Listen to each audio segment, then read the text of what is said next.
Was the night before Christmas. All through the house. It's actually just Wednesday, so everybody chill out. I'm planning that all week. I suppose by the time you guys are listening, it is the night before Christmas or later. Yes. So don't chill out, I guess. I mean, I don't know. But right now for us, it's Wednesday afternoon. Also, if I look wet, I just got out of the shower. This is not sweat. I just got out of the shower. Because I was very sweaty because I was exercising. Because I was doing fitness boxing. Possibly one of the hardest workouts I've ever done. Wow. I upped the duration from 28 minutes to 38 minutes because it lies. It counts the whole time, which is like it's in between and the stretching and stuff like that. And so I'm like, if I want an actual cardio workout, I need to extend it. So I'd been doing 28, I switched to 38. Holy crap. I said fuck you to my trainer, who I'll remind you is not a real person, like 5 times. My record prior to this was 1 time. Wow. Yeah. But I also kicked its ass.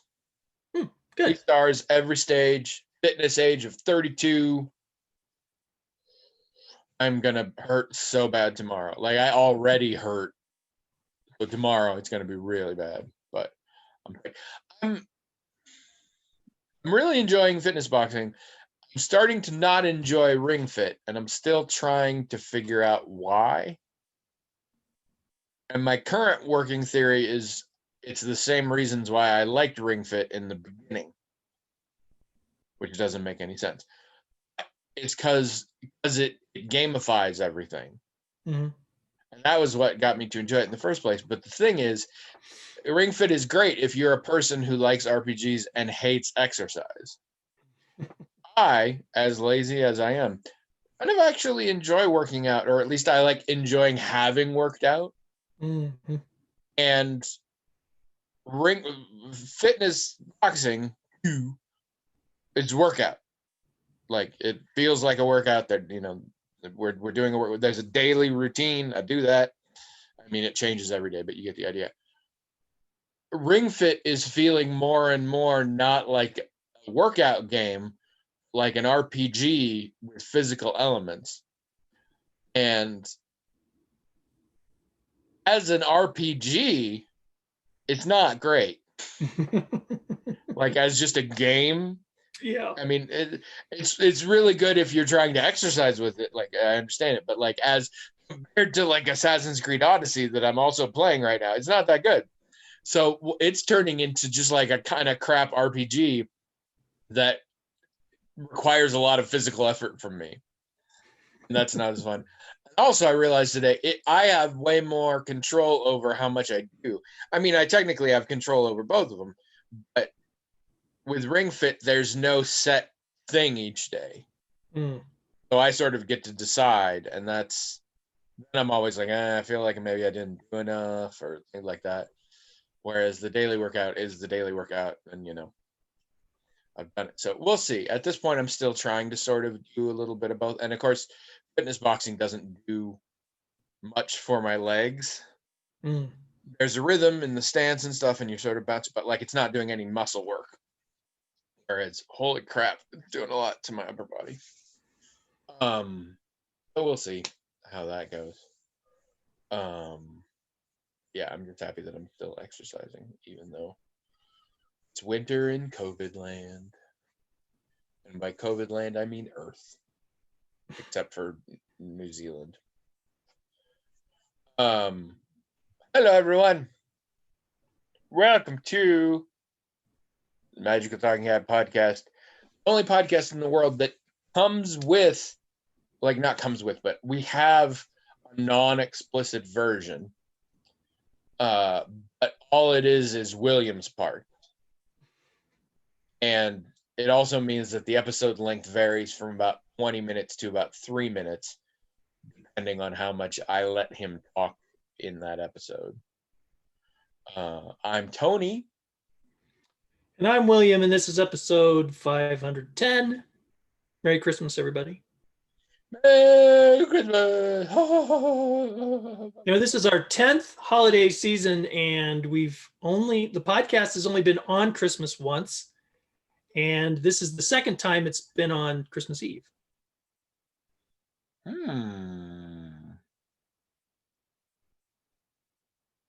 not interested. But of course, it's always on Thanksgiving. It's always on Thanksgiving. Thanks to FDR or whoever that lady was, or I lose track.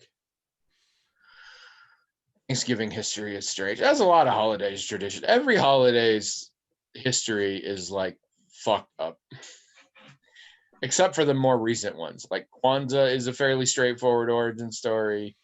I think Arbor Day is pretty straightforward, but everything else is like somebody did it so that they could sell cigarettes to children.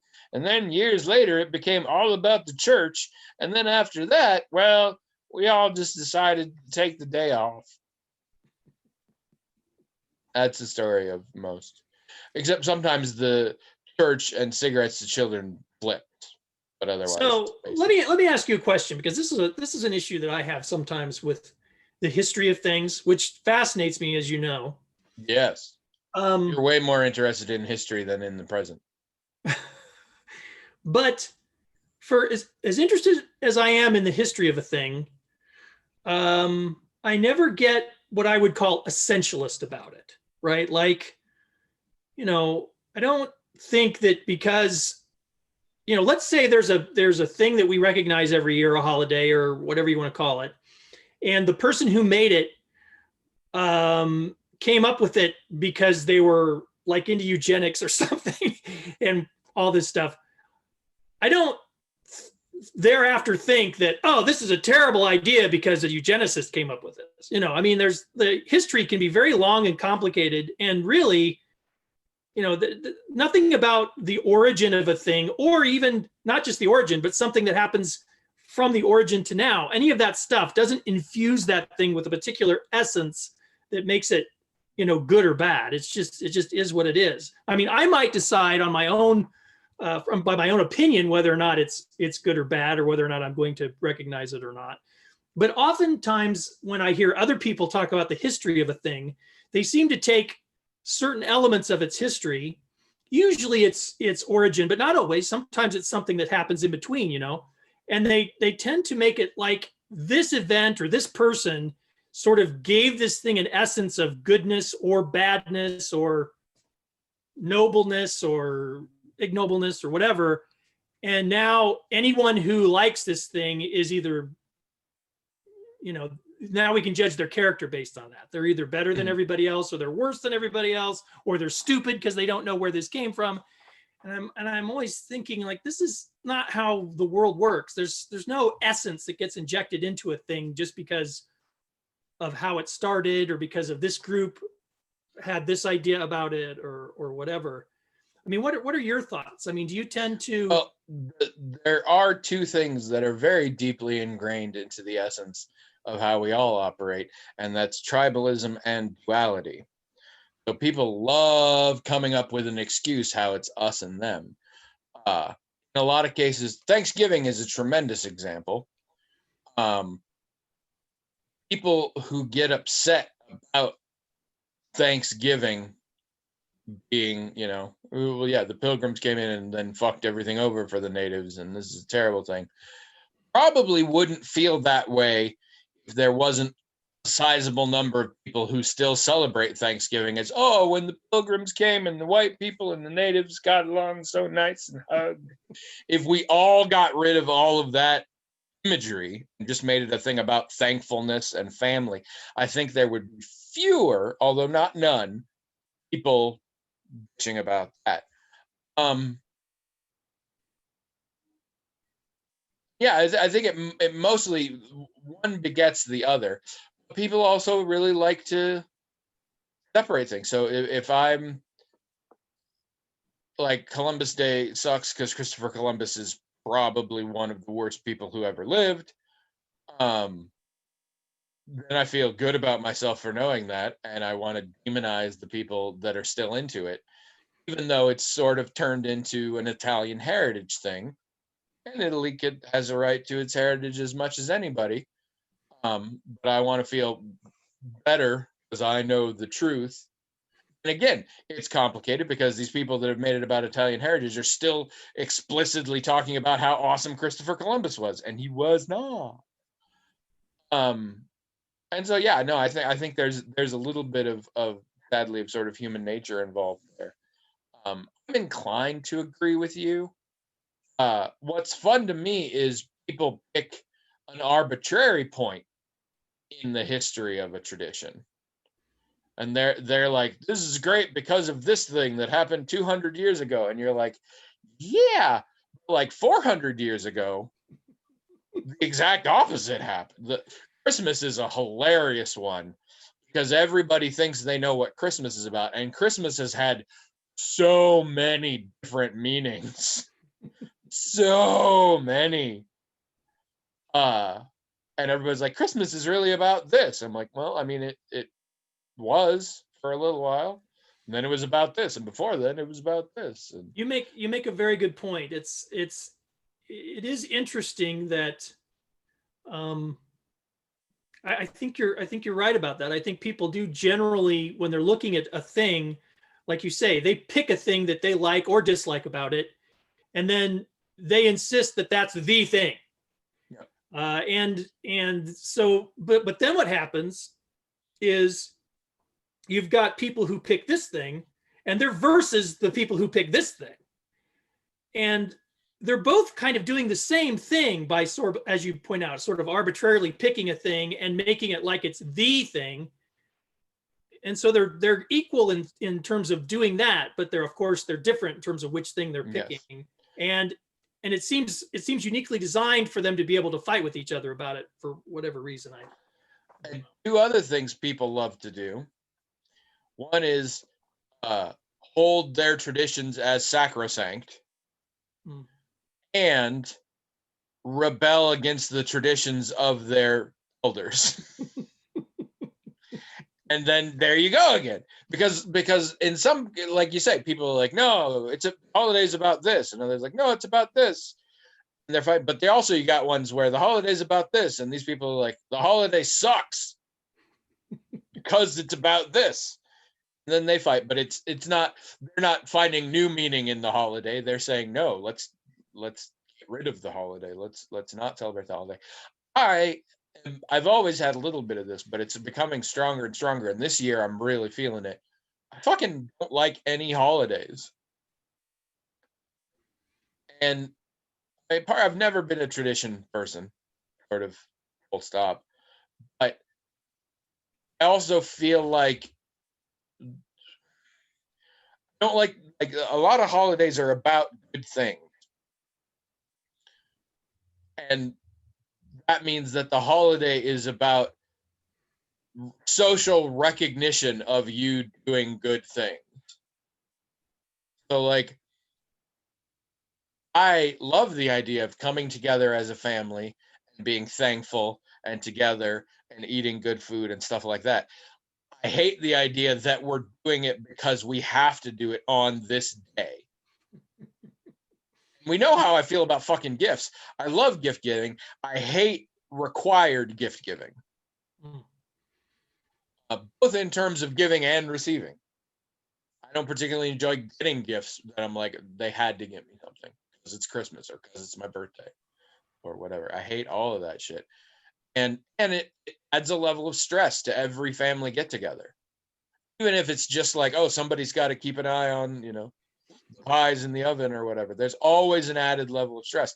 It is why we don't visit my family at holidays anymore. I don't have as much control over Trish's family. My family, we don't visit them on the holidays because I'm like, there's the stress of us visiting, which is disrupting your life, disrupting our life. And also there's the certain level of like, we only see each other every once in a while, so we should make this count. And if we're also going to factor in, also, we're going to have a lovely Christmas. Too much shit.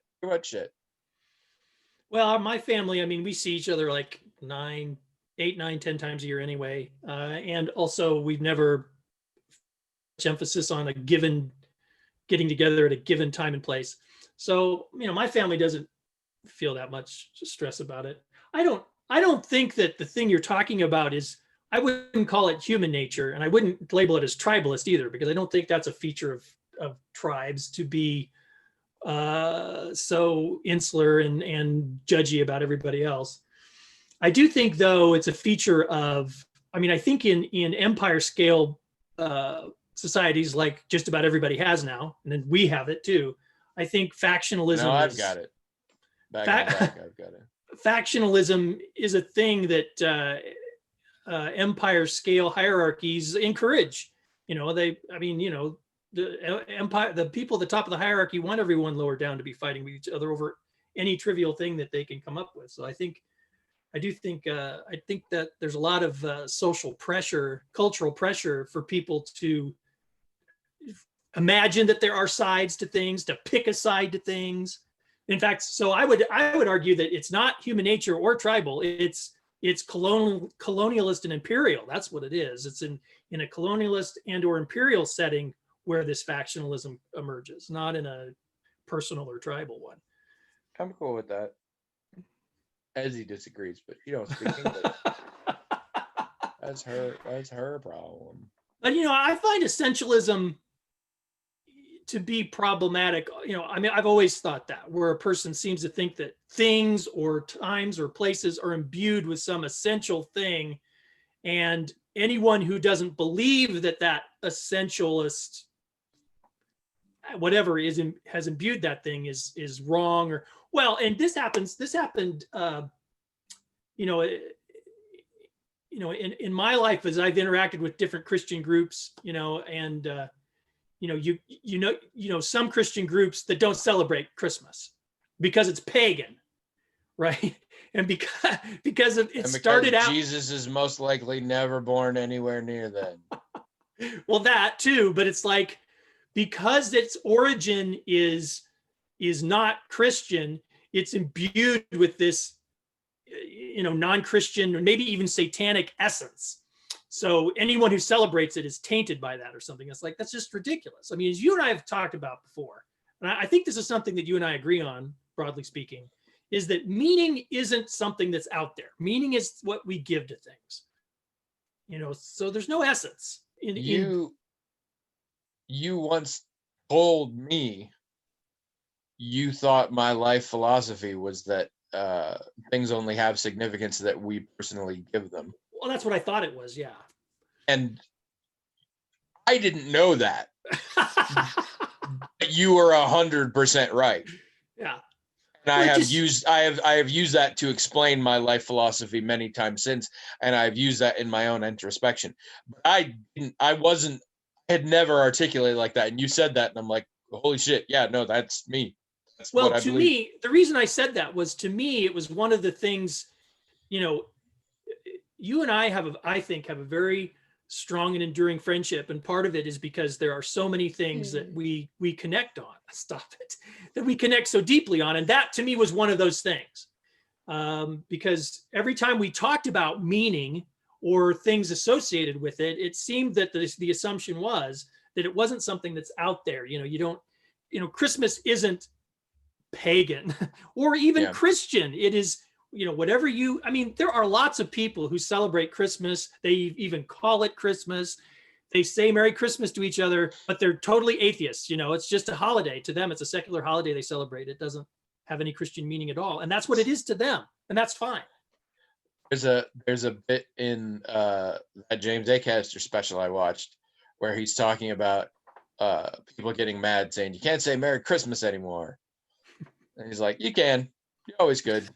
He's like, what happened was a few decades ago, we were all going around saying Merry Christmas. And one day, a particular person was like, there's a lot of people that celebrate stuff around there that's not necessarily Christmas. So why don't we switch to saying Happy Holidays? And instantly, everyone of every religion in the world collectively said, nah, that's stupid. And the person who suggested it was like, you know what? You're right. Sorry. Forget I said anything. Then we went back to saying Merry Christmas. And that's it. So you've always been able to say it, and you can continue to say it. Shut up about it. Well, recently I've heard, as always happens, every year this happens. I hear things from various quarters about how, well, you shouldn't say happy holidays because that's a communist plot to get people. It's like, come on, really? People say Merry Christmas. I thought it was a communist plot. I would say happy holidays as the first and last thing in every conversation I started year round, just to see how that fucking played out. I say happy holidays to people because I don't know if they celebrate Christmas. I don't, but most people celebrate some holiday, and even the people who the holiday they're celebrating is Christmas, they're not celebrating it like I used to celebrate Christmas, right? When I say Merry Christmas to guns and fire and no. When I say Merry Christmas to somebody, I subjectively, because of how I was raised, and it's just sort of hardwired into my brain, I think I'm talking to a Christian when I say that. I mean, I know that that's not necessarily the case. I know people who aren't Christians celebrate Christmas. I know that. But to me, in my brain and in my subjective experience and feeling, I'm saying that to another Christian. So the reason I say happy holidays is because I don't know if that person's Christian. I don't think I'm going to insult them by saying Merry Christmas. I understand that I could say Merry Christmas. It would be perfectly fine. But there's just something in me that whenever I say that to someone, I feel like it's something I am saying to another Christian. And if I don't know they're Christian, then I'll automatically say happy holidays instead. So that's what it's like for me. And it just seems, well, as is everything with me. But here's my point. That's weird, and it's personal, and it's subjective, and all that stuff. But I think for everybody, it's a subjective, personal matter of opinion. It's ridiculous to suggest that there's only one proper way to say it, and every other way is wrong. I can't believe people even think that way. I mean, we live in a huge society, 350 million people. Why should we think that even a significant number of those people agree completely perfectly on any one thing? Glass's illustration of it was, you see people going around all the time saying, "Hi, Glenn," and they say it to everybody. "Hi, Glenn. Hey, Glenn. Hi, Glenn." And finally, somebody pulled him aside and said, "Not everybody's named Glenn. So maybe you could just say hi, and then that would work for everybody." And then that person was like, "God damn it, nowadays I can't say hi, Glenn anymore." Wow. Nowadays we can't say hi, Glenn. You can say hi, Glenn, when you're talking to fucking Glenn. I see, I like to mix it up because also I don't give a shit. So my most common is I'll just say I don't initiate it, and I say back whatever the other person said. Oh, yeah. Also, for the very short time period where Virgin Mobile thought it could break into the oligarchy that is cell service in this country, they had commercials where they wished everyone a Merry Christmas, Hanukkah, Kwanzaa. I enjoyed that. So for a while, I wished everybody a Merry Christmas, Hanukkah, Kwanzaa. And I'm considering just switching and saying Merry everything. It covers everything, Merry everything. Well, and it's not just. It's also not just an issue of covering things like Hanukkah, for example. I mean, there's Christmas, but there's also New Year's. Some people are saying, happy holidays, in November before Thanksgiving happens. So it's like there's lots of things that are celebrated, in that period of time. And so you're just covering it all, really. It's not even, to me, when I say it, I don't even think I'm being politically correct or anything. I'm just saying, oh, you might not celebrate that particular holiday, which is only one holiday and that's another thing that people say is, no, everybody knows that Christmas is the only real holiday celebrated around here. Hanukkah's not that important and blah, blah, blah. like, I'm sorry, but people do celebrate other holidays, or they do celebrate Christmas, but they don't celebrate it the way you celebrate it. So I just don't even see. Yeah. When I say any of them, what I'm really saying is generic well-wishing. I don't really give a fuck. Right, right. So I say whatever comes to mind at the moment. Yeah, I mean, I 'Cause don't I'm know. like, polite, sympathetic shit, whatever. Bye. Well, I heard this just a couple days ago. Um, I saw a video is what it was. It was a video, and it kind of portrayed people who say like there was it made it look like there was like a group of people. I don't know what group this supposedly was, but that is like offended by someone saying Merry Christmas. I have never ever seen anyone or heard anyone criticized for saying Merry Christmas to someone ever. I don't know who this roving band of this is the point James atheists Acaster was making. It's like, who are these people that you think are like being offended by this? Probably some teenagers. Roving teenagers. No, but I'm like, you know, they're teenagers. They're on their second week of trying to be vegan. They're just set to be offended by anything that might, I guess. Looking for shit to rebel against. But yeah, no, I don't think it happens either. No, this is the dominant culture likes to affect being persecuted. Yeah, that's true. So that's very true. You're gonna get strung up if you say Merry Christmas. You're getting totally fucked over if you're white. Things are no good for the men anymore. You can't even admit that you're Christian in public without somebody trying to fight you. I mean, all the stuff.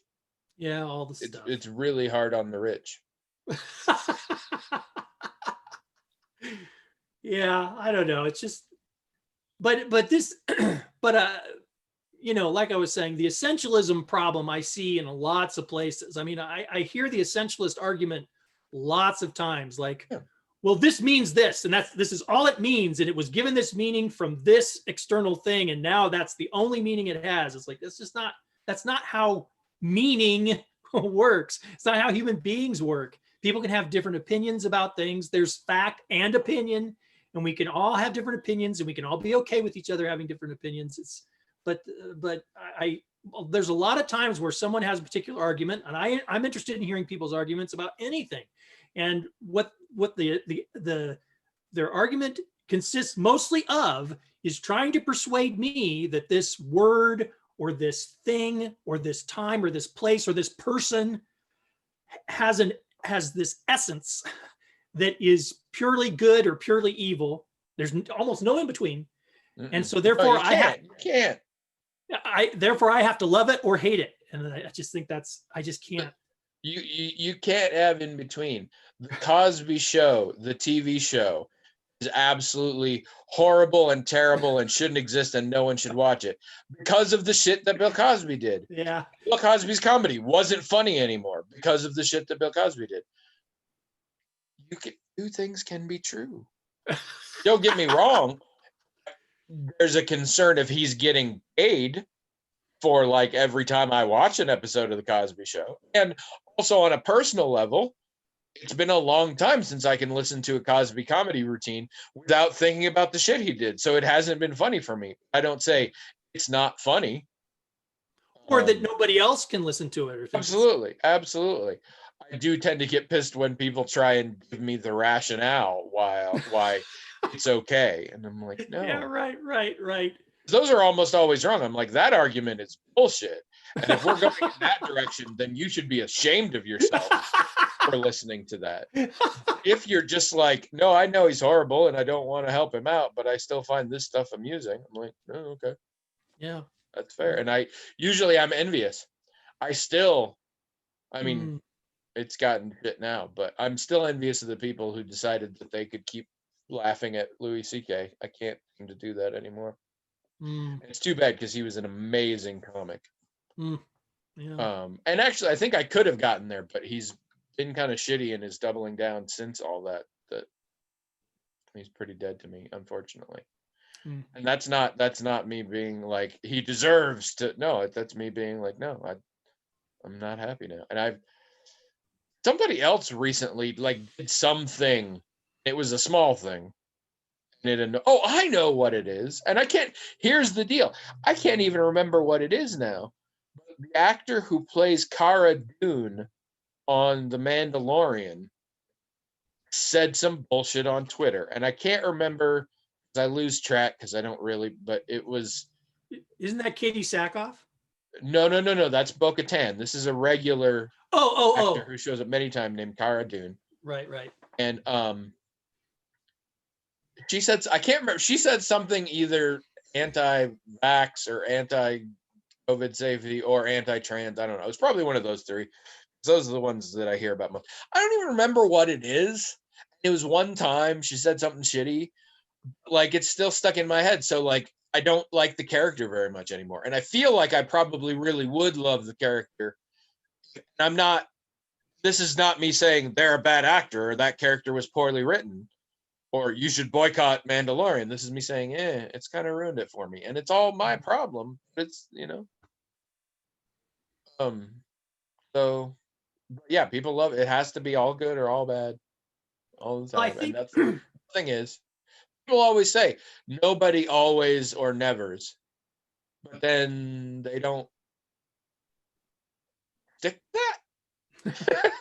well, I think one of the the my experience, and this is just my experience, so take it with a grain of salt. But you know, again, I'm of the opinion that meaning is something we make. It's not there's not something out in the cosmos. And also, to me, the fact that that's true doesn't cheapen it or make it worse. Because see, that's one of the reasons people give, or if they were to challenge me with that idea, like, well, no, it can't just be what we make, or it doesn't have any value, though, they say, or they think it's like, I feel like the Which exact is opposite. funny because that's another word for meaning. Yeah, exactly. I feel the exact opposite. I feel like the fact that we make it is great. I mean, it makes it so much more, actually, to me, than to think that it's this thing that's out there that whether we exist or not, it's not going to matter, or how we participate in the process doesn't matter. I think the fact that we're building it together corporately and all this, I think that's beautiful. I think that's amazing. It's the same argument with the monomyth. People want to believe there is a higher power and a higher purpose to the universe because that means they matter. And if it's all just random chance, they don't matter. Whereas I'm like, no. And I used to feel that way. Now I'm like, actually, the fact that randomly this shit happened is pretty fucking amazing. Well, right. And it also empowers you to do exactly what you want with your life. That's exactly right. And I one of the things I say in my first that I say it's one of the points that's made in my first novel is that because this is related, the whole thing about how we're not the center of the solar system, we're not the center of the universe, and how historically you can see when people become aware of these things scientifically, like the sun's in the middle of the solar system and everything, that's fought against and pushed against because they don't want to think that humanity is less important than it is. But to me and to many other people, the more of a speck on a speck on a speck we are as a species or whatever, the more amazing it seems, the more precious humanity seems. It comes with a whole bunch of responsibility. Yeah. Because if you give things meaning yourself, you are responsible for the meaning you have given them. That's right. Now, and it essentially throws right and wrong out the window because you have to define right and wrong for yourself. That's exactly right. Now, there's a huge number of people who genuinely do good things because they believe God wants them to, and they will be punished if they don't. And they are of the belief that if you don't believe in God, there is no reason why you would be good to people. That's or right. not just fuck everything over. And I to be have- fair, there are people like that. There are people who Yeah. don't believe in God and still just fuck everything over. Yeah, I've met people because I wasn't raised to believe in hell or in eternal punishment when you die. I wasn't raised to believe in South Dakota, but I overcame it over time. I wasn't raised to believe in those things. So as an adult, when I would meet people who did believe those things, and I would explain to them, first of all, I wasn't raised to believe that, but second of all, it was also explained to me how this didn't seem to be a biblical idea, the idea of eternal punishment or whatever, because there's lots of there are biblical scholars, atheistic biblical scholars, who will tell you, no, the idea of an eternal fire and brimstone and hell or whatever is not a biblical idea. And I would tell them this, and they would say that can't be true, because why would anyone be good if there wasn't a hell? And this always floored me, because I was also raised to believe that the reason you do the right thing is because it's the right thing. I mean, that's the only reason you should do it. If you were only being good because you were afraid of punishment, you're not really being good. You know what I mean? You're sort of faking it. And so that always floored me when people would say things like that. But see, I just do the right thing when I do, because it feels better to me. Here's the thing, though, about these ideas Sort of that a we're talking. hedonist answer.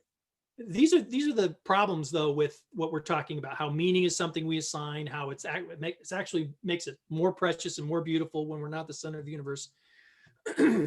I don't think anybody would have a problem with these points that we're making in regard to these things. I think they'd probably even agree with them. What I think the reason people still want to cling to the idea of an objective meaning and still want to cling to the idea of some kind of importance and essence, I don't think the reason they do that is because they would disagree with any of the rest of the stuff we're saying. I think the reason they cling to them is because it's a power thing, right? If meaning is a proven, if it's a matter of fact and not opinion, right, then you can tell people what to think. You can tell people what to do.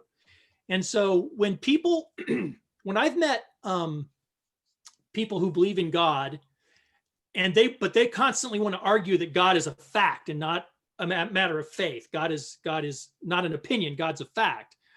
And I've often wondered why they do that, because it seems so unnecessary. It's like, you can just think God is your opinion, your subjective experience, and that's just fine. I mean, why does everybody else have to believe it? Well, I don't think they do think everybody else has to believe it, but they want people to do certain things, right? They want to control a person's behavior.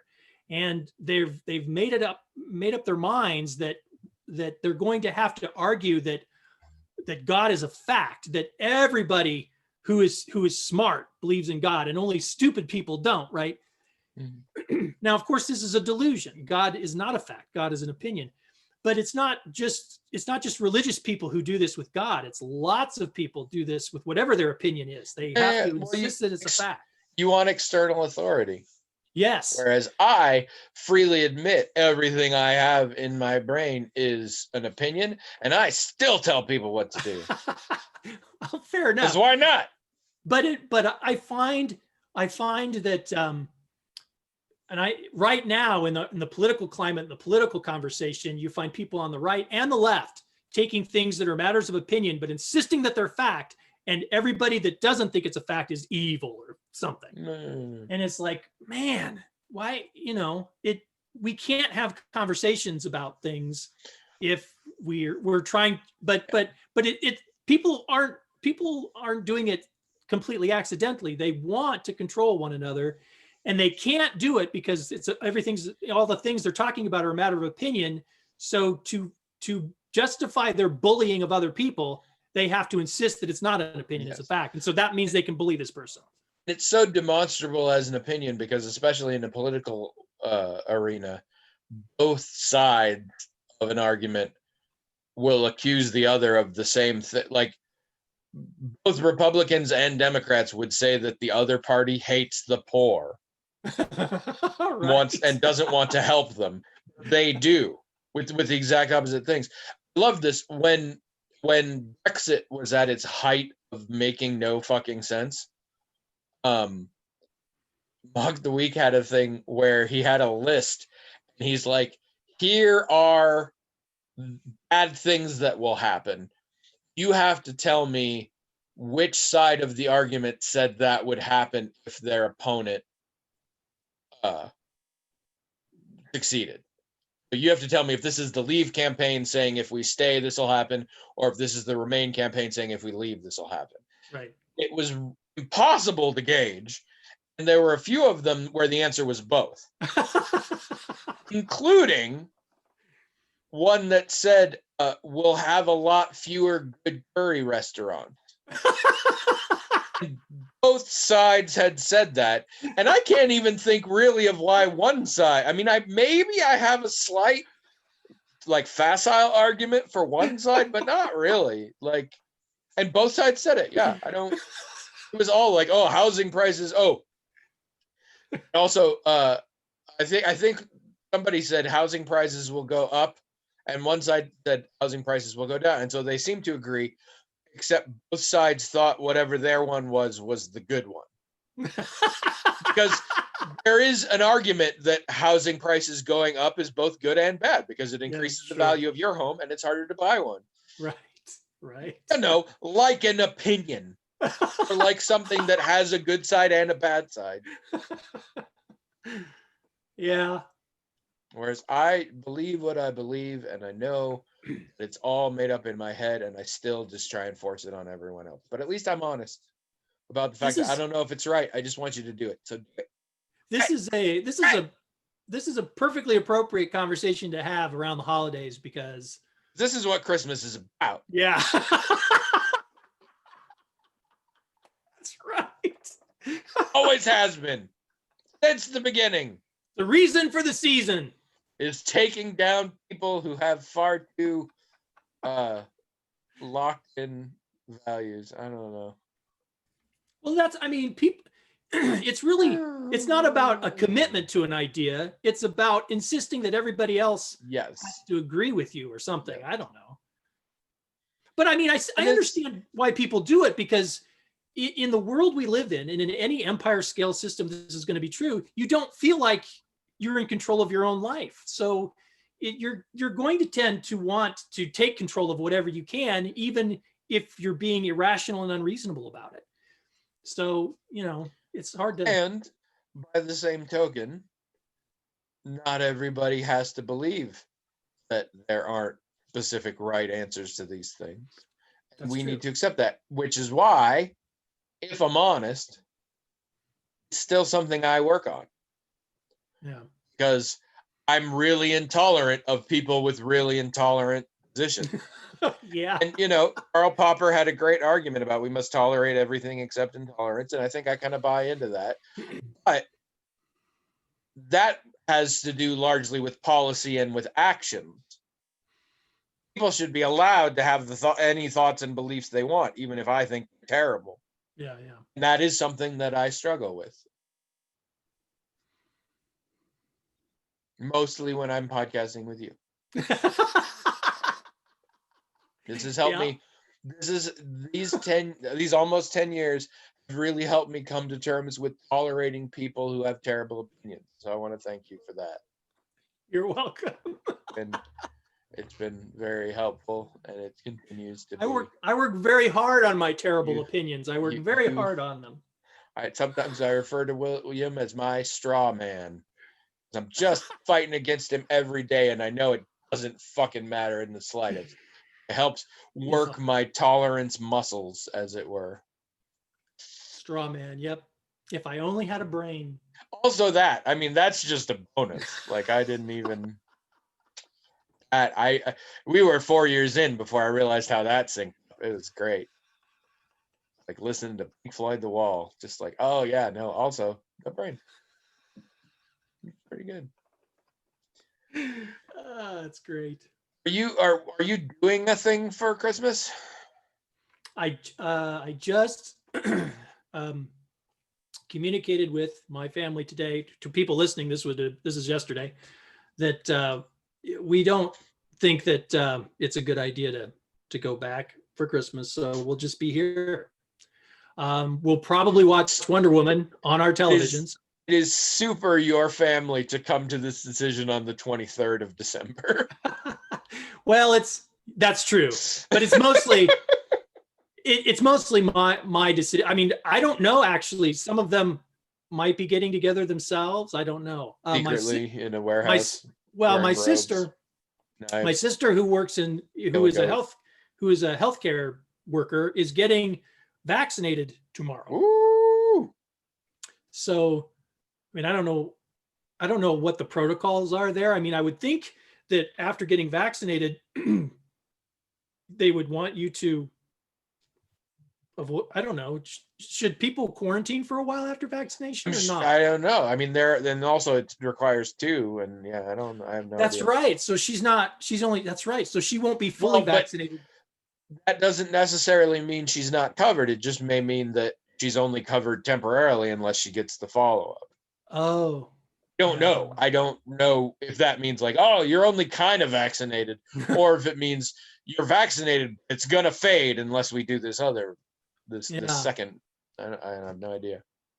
Well, see, as I've often said, my father is in a high risk category, and I think Old. well, but also heart problems and things like that. So, Old heart. so his actually his wife had a doctor's appointment recently. Maybe I mentioned this already, and the doctor asked her, well, Dad didn't go in to the appointment with her. He just stayed out in the car or whatever. And so the doctor asked her where her husband was. He said, well, he's waiting out in the car. And he said, well, that's good because he needs to be especially careful because if he gets this, he's dead. Basically, the doctor just told her that. And it freaked her out, which, I mean, I don't know why, because we pretty much all know that. And I think, I don't know. Like, I think that's true for my in-laws, and I don't think they're necessarily aware. And they're aware it could kill them. I don't think they're aware that, like, statistically, it probably will. Yeah, I mean, but this doctor said basically in no uncertain terms that Dad's only option for surviving the pandemic is to not get sick. Yeah, which I think is probably true. I mean, we all believe that. That's why we've not gone home. You know, we have gone home earlier in the year. We did when it looked like the pandemic was really easing off. But our second wave was terrible. I mean, we were having days where, you know, in the first wave, I think there was one day where we had like 20 deaths, sadly. But there was like only one day like that. And all the other days we did have, you know, 4 or 5 or whatever, which is bad enough, terrible enough, but it was nothing like people predicted we would get. And so when the curve went down and before November, everything was kind of mild, I think people thought, okay, this is okay. We'll be all right. I went home a couple times and nobody got sick and everything was fine. But then in November, we had 34 deaths some days. I mean, it's like it made the first wave. If you go to the Iowa website to look at the stats, the first wave is like a little bump in March or something compared to this huge mountain that was in November. It's terrible. People learned where Iowa is in the country because they learned you do not want to go there right now. Yeah, it's awful. Like people who would have mixed up Ohio and Iowa and Idaho, they know Iowa now because that's where shit went bad. It went really bad. And so now the curve is almost on like the way. We have a dumb as shit governor. Anyway, the curve is going down and the numbers are better than they were a month ago, but they're still about the same as they were like on November 1st, which is not good. And we didn't have a post Thanksgiving bump, but that's mostly because people stayed home. If we don't want to get a post Christmas bump, well, we better stay home again. So that was the decision that we made. And I'm pretty sure the rest of my family is going to do that too. And I think part of it is because I think Dad's wife is freshly concerned about Dad. Yeah. So they'll probably stay home too. I think I've told you about our plan, right? Well, I mean, pizza. Yeah, pizza, right? Detroit pizza. Detroit style pizza. Yep. We got the pan. It's all ready. Yeah, and we were not going home, and my mother-in-law didn't take that real well. But it's better now. But they're coming. on Christmas Eve day to drop off presents at the doorstep. They didn't mail them. They said it was too heavy. And we're like, it's going to be really cold, and it's like a 2 to 3 hour drive each way. You don't need to do that. They want to do that, and they're like, we understand. We'll just knock on the door and then wave from the car. And so now I'm a big damn hero because I'm like, well, we can at least like bundle up and go outside and talk to you from like 20 feet away for a good few distance. minutes. Yeah. I'm like, we don't just have to wave and then you drive 3 hours back. So well, that'll be kind of nice though to see. Yeah. Revisit, sure. Okay. Huh. Otherwise, yeah, never. I mean, I'm sure we'll watch Wonder Woman. Why the hell would you not? Yeah, we're looking forward to that. We watched Wonder Woman, the first one, last night, and it's been a while since we saw it, and it's like we're like, man, this is a good movie. I mean, we love it. Yeah, we just think it's so good, and it was really fun to watch. I don't think the second one's going to be as good. I've heard that. I guess both because of reviews and because this is how these things work.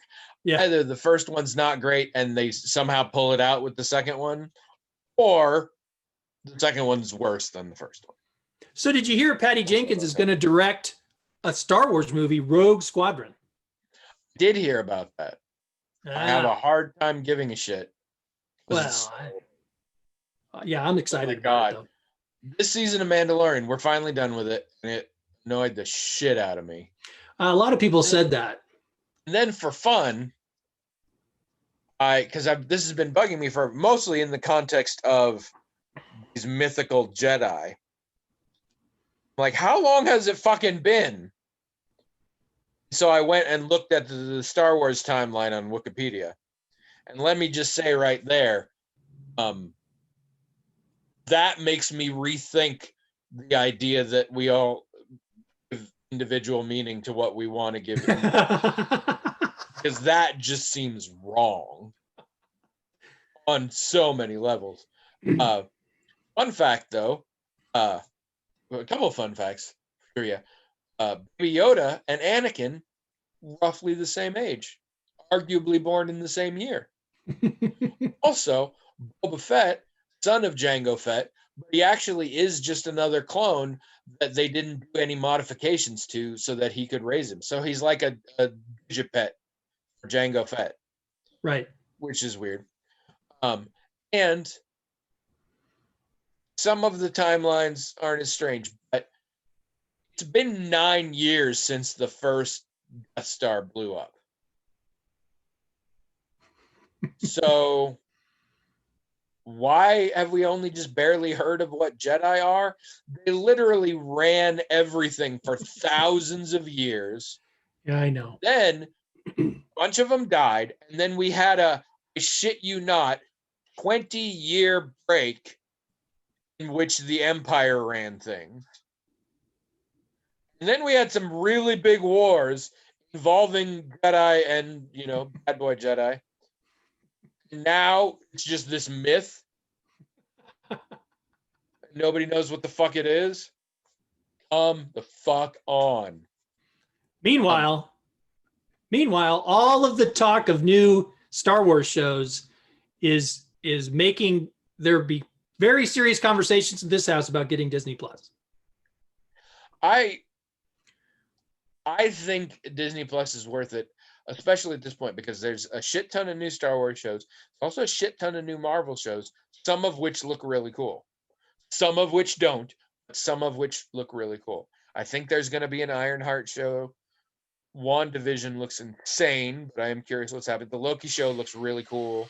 I mean, Winter Soldier and Falcon, it looks like they're going to just drive around in a pickup and solve crimes in small towns. I don't know. But, whatever. No, but I want to see an Obi-Wan Disney show. Plus is doing a lot of shit now. Yeah. I think it is valuable at this point. I want to see an Obi-Wan show. I want to see an Ahsoka show. I want to see I do want to see The Mandalorian. I want to see Boba Fett show. I want to see all that stuff.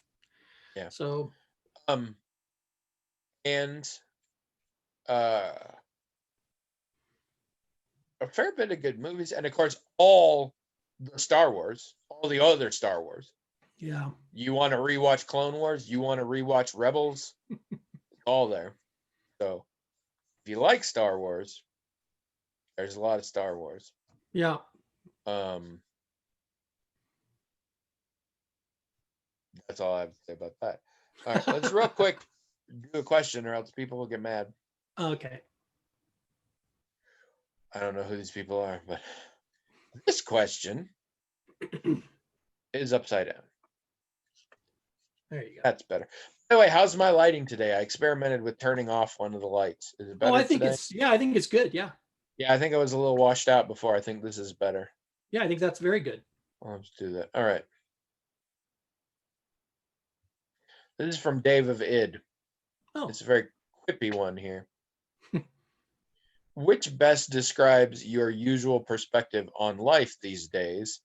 Shaken or stirred? All right. Before we get into this, I just want to say, I mean, I haven't tested this theory, and maybe I should. Maybe somebody should help out with this. I don't know.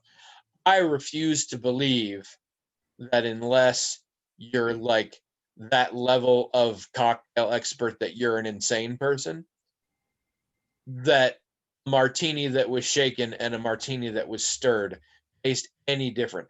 I believe there are cocktails for whom that is true.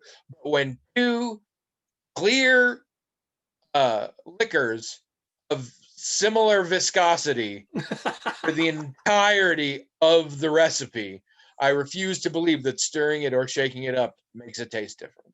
So fuck off. My outlook's always been shaken, because stirring is a fairly singular motion, and that's boring as hell. I mean, I like the swirly, but sometimes you want to start with the shaking. Who the fuck knows? I try and live my life as chaotically as I can. What I have found is I have a very low tolerance for it. So I don't live my life that chaotically. I'm still a, mid-American, affluent white guy. So can't be too chaotic. Yeah, my observation is that, and you can correct me if I'm wrong, but my observation is that I always do. that what you want is to be just what you have to be more chaotic than the people around you, and that's fine. I think so. I mean, when I was younger, I bragged about being an agent of chaos, and that was the thing. And here's what it actually is. I don't like order for order's sake, which is very much the theme of this episode so far. Yeah. I mean, I think the title is going to be My Straw Man. But, I mean, the theme has been this idea that, meaning because you think it's the true one is bullshit. And it's the same thing with order. If we have an order, if we have a process, and we have it just because, well, we have to have order, no, pick that shit up. Right. And I am an agent of chaos in that I feel there's too much arbitrary order, and I like to poke holes at it. Yes. Yeah. Otherwise, no, I like things calm. The older I get, the more I am taking pleasure in certain rituals, and they're not spiritual rituals. Like, I go to bed last basically every night, and there's a ritual. I tuck Trish into bed, and there's a ritual for that. When I go to bed, now that the house is clean, there are certain things, like I turn on a lot more lights in here, and so I have a whole thing where I go around and I turn off the lights, and I go in and you've seen it before. I have Gatorade I buy every week, and when I finish the Gatorade, I use it for iced tea. And at the end of the night, I take the empty ones and I refill them, and I put in tea bags and I put them in the fridge and all that. And I have this whole process, and I go to the bathroom and I floss, and I've started flossing again. And I enjoy the ritual of it. I don't think Jesus is involved. It's not that kind of ritual, and I certainly don't think everybody else did. I like the familiarity of the process. Yeah, I think one of the greatest flaws in modern life is when people take the means to an end, and then the means become the end in and of itself. Yeah. They forget the whole reason they were doing a thing, and that corrupts that whole process, and now it's worthless. you have to be willing to change things too, as different, whatever the end is you're looking for, you've got, the means have to serve that end. And when they no longer do that, you've got to get rid of them. You've got to, or else If your tradition, if your order feels like a burden and has no discernible value outside of that, yeah, you should probably change it. Yeah. Shake it up, as you would say. Shake it up. Yeah. But yeah, I don't think you're getting out of answering this. This is a hypothetical, and you only have two choices. Pick one, motherfucker. Is your outlook shaken or stirred? Is Stirred. it now? Interesting. Yes. And the reason is because I feel like, as you pointed out, I feel like they both achieve the same thing ultimately. Well, in a martini, that was a shot at James Bond. Well, some drinks are going to be different. I think even as I'm extending the metaphor. I think they both achieve this. They both mix things. Well, and they also both. There's going to come a point where they both mix them to a degree where you're not going to be able to tell the difference between whether they're shaken or stirred.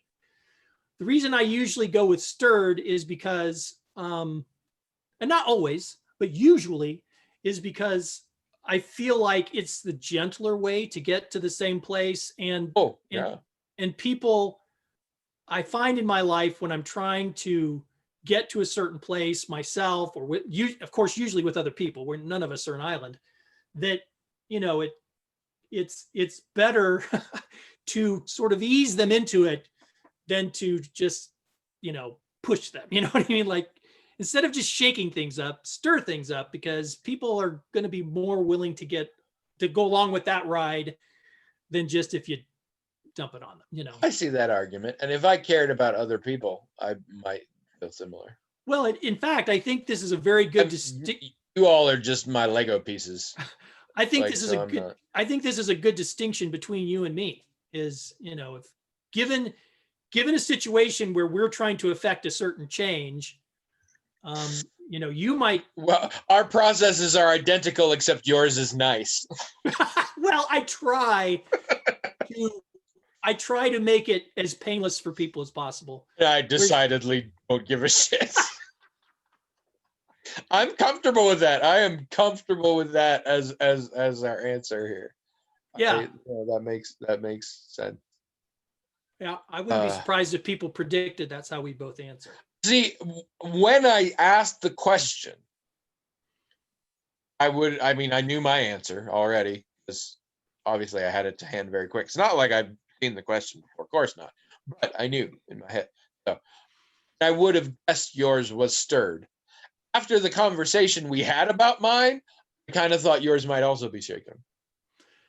But well, your argument makes perfect sense. Yeah. I mean, I do want to shake things up, but I don't want people to be uncomfortable or offended or harmed by it. I do care about those things. So if I can get to the same place by stirring, by being gentler, then that's what I'll do. Although I do have to say, I want to fuck some shit up. If I do have to say, if push comes to shove and shaking is the only option, I will do that rather than nothing. I'm not going to I'm not. Rather than let it settle in layers. Yeah. I'm not. It's not doing anything is not an option. If the situation says, okay, William, you're not going to be able to stir this. You're either going to shake it or nothing. Well, nothing's not an option, so I'll shake it. But I'd rather not. I'd rather stir, because I think I'm seeing this as like the lens of some action hero that, we got to get in there. Well, we're not going to be able to stir it. We're going to have to shake it. Because we're going to have to shake it. But nothing is not an option. I hate when we have to shake it. Yeah. I wish we could stir, but yes, it's time to shake. Got to get done. I want a cocktail shaker, because I think they're cool, and I like the idea. You dump shit in there, and then you do this, and then it's a cocktail. Yeah. And I don't have trouble. Like, I could get one. I'm confident I could go on Amazon and spend negligible dollars and get a decent one. The problem is, I know I would use it for like a day and then never again, because while cocktail shakers are cool, 99.9999% of my beverages won't benefit from it. at all. I don't drink alcohol much. B, I don't drink things with a lot of components. Mm. So maybe eventually I'll get one, and like for New Year's Eve, that'll be a thing or whatever. But I find the concept really cool. I just know it would have like no use in my life. Yeah. I've always thought cocktail shakers were kind of awesome. Especially like old school things where like you're muddling herbs in the bottom. Mm. I'm like, that's disgusting. I don't want to eat plants while I'm drinking. You don't, because you put them in there and you shake it and then it strains out. It's beautiful. Here's an interesting thing I learned just recently that's Christmassy. So the Sounds like spices the most painful segue ever. the spices you put in mulled things like mulled wine or mulled apple cider, the Are named spices after Martin Mull. Yeah, I knew that a long the time ago. spices you put in a pumpkin pie and the spices you put in a gingerbread man or whatever are all pretty much the same. Cinnamon They're and nutmeg. cinnamon, Little clove. cinnamon, nutmeg, clove, and not many people put ginger in mull, but you can. I mean, it's Yeah. but ginger will go in the pie and also the gingerbread. And also, some people say allspice, but allspice basically just tastes like cinnamon, nutmeg, and Clove. whatever, and clove basically together. Yeah. So it's like, so you could take if now some of the spices are in different concentrations for each of those things, but you could conceivably make a concoction of those spices and just put them in your pumpkin pie, put them in your gingerbread, whatever, put them in your apple cider, and it would be all the same. It's like a universal. And it's why there isn't an influx of pumpkin flavored things in this season, or even pumpkin pie flavored things. It is pumpkin spice. Right. It has fuck all to do with pumpkin. Right. And like you can put it in everything. I had pumpkin spice coffee creamer for a while recently. That's only available around this time of year, and it was tasty. It tastes like pumpkin. And here's another thing. Each one of those spices has a significantly high amount, especially cloves, a significantly high amount of a chemical called eugenols. And I don't know what the significance of that is. God damn it. That is not a fun fact. That is just sort of a frustrating fact. Oh, well, eugenols are, they are, I feel like you're making up what you're about to say. No, you're 100% pulling this out of your ass. No, I'm not. They're something they have. Well, first of all, it's interesting to me that they all have this. So it's like this. This. I mean, it's the first part of something interesting. No, but by itself, it's not. They're potentially toxic. Anything with this chemical in it, Sweet. but medicinally they have the effect is I think antiseptic and also what's the word? Hallucinogen. No. Like when you put someone to sleep. Like for surgery, what's that called? Anesthetic. Yeah, anesthetic. Yeah. Lullaby? What? So I wonder if they make you feel sleepy or something when you like. I would not at all be surprised if it has its roots, because a lot of spicing things has to do with antibacterial and antiseptic properties, make food storage last longer. So I would not be surprised if we seasoned up winter shit so it would last longer. I'm making this up. I don't know if there's any basis to it, but it would make sense to me. But do you think they also make you feel cozy and comfortable because of that sleepy whatever maybe? That I think is just because God's giving you a little hug. So if you'd like to know the answer to this, go to the blog, themagicaltalkinghat.com, because within hours of this getting posted, William's going to have researched it and tell us. And then after that, Jazz will have more information and she will add. Probably. And also a cousin who was named Eugenol. Actually, Eugenol is named after some guy named Eugene, who is Jazz's cousin. And once ate a tiger with his bare hand. Because like Jazz already has like 4 cousins who did that, and it was a family gathering, the tiger eating. Like that was